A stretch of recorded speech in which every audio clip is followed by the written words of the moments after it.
Tämän kurssin aiheena on tunteet ja miten vaikeisiin tunteisiin kannattaa suhtautua.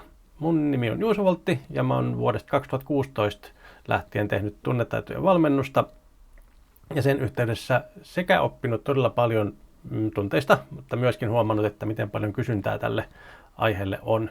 Ja kun tätä asiaa ei oikeastaan juuri missään opeteta, niin mä päätin tehdä tämän verkkokurssin jakaakseni tätä tietoa eteenpäin. Se malli, jota mä käytän mun valmennuksissa on NARM, eli Neuroaffective Relational Model, ja se antaa todella hyvät raamit sille, että miten tunteiden kanssa kannattaa olla, ja myöskin, että miten vaikeisiin tunteisiin kannattaa suhtautua. Ja valtaosa tästä, mitä mä tämän kurssin aikana opetan, perustuu joko suoraan tuohon malliin, tai niihin asioihin, mitä mä oon oppinut tehdessäni tunnetaitojen valmennusta käyttäen tuota mallia. Tämä kurssi on täysin ilmainen. Tämä kuitenkin edellyttää rekisteröitymistä, jotta tämä järjestelmä pysyy kärryillä siitä, että mihin asti sä oot niitä videoita katsonut.